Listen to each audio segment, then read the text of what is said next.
What do you think about when you think about ports? Shipping, cargo, goods and people movement?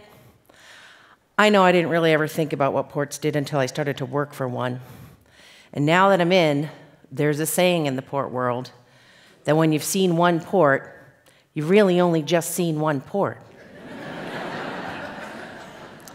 That's because each port is very unique based on their historical context and geographies, their trade, and the key role that they can play in catalyzing innovation to support the sustainable development of the ocean economy. Since its inception back in the 1960s, the Port of San Diego has been acting as a center for trade and innovation. Situated along a vast natural and deepwater harbor called San Diego Bay, it supports traditional maritime industries already, like marine terminals supporting goods and cargo movement, shipbuilding, commercial and recreational fishing facilities, an international airport, one of the largest home ports of the US Navy in the country, tourism, and vast natural wildlife reserves that support birds, turtles, and other marine life. These industries are all part of the traditional ocean economy, which, according to the Organization for Economic Cooperation and Development, is predicted to double in size to $3 trillion by the year 2030. That's only 7 years from now. But beyond economic growth, the role of the ocean economy in recent years has been shifting and is being redefined to address the global challenges associated with a growing population, like food and energy security, climate resiliency, and balancing environmental sustainability and development, just to name a few. Given all the ways that our oceans support economic activity, and therefore human life, how do we support our oceans in a sustainable way? Well, there's a new and emerging concept called the blue economy, which, according to the World Bank, is the sustainable use of ocean resources for economic growth, improved livelihoods and jobs, while also preserving the health of our ocean ecosystems.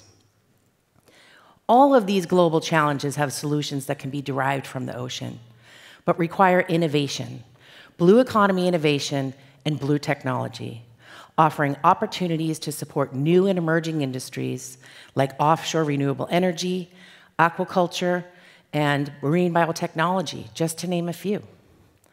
But what if I told you how ports could become part of the solution to these global challenges?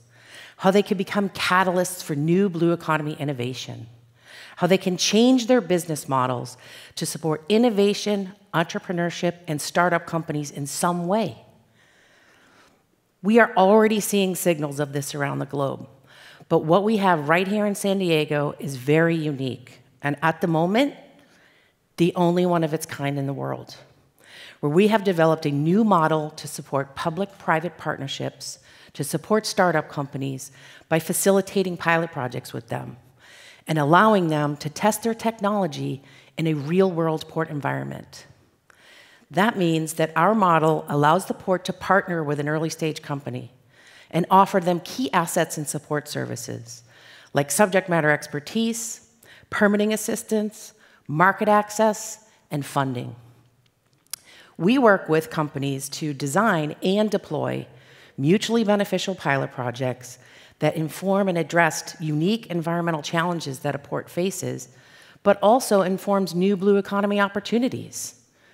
And all of this helps a company make a strong case study for commercialization so they're more ready to scale up after they're done with their pilot project with us.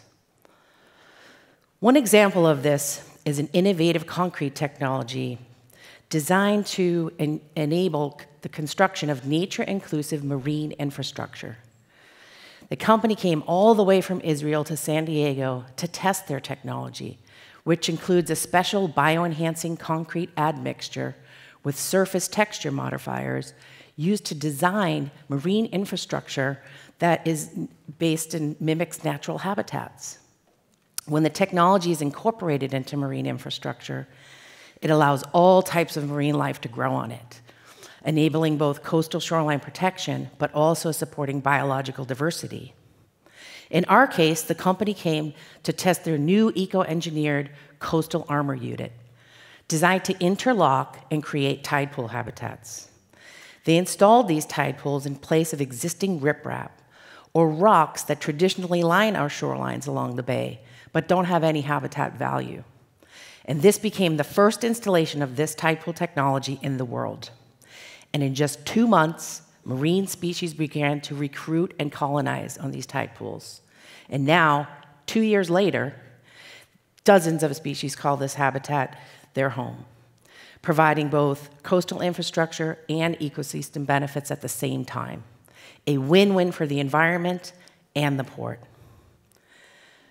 Another example is from a local company that came to us looking to demonstrate sustainable seaweed aquaculture, or farming, and established themselves in the California market.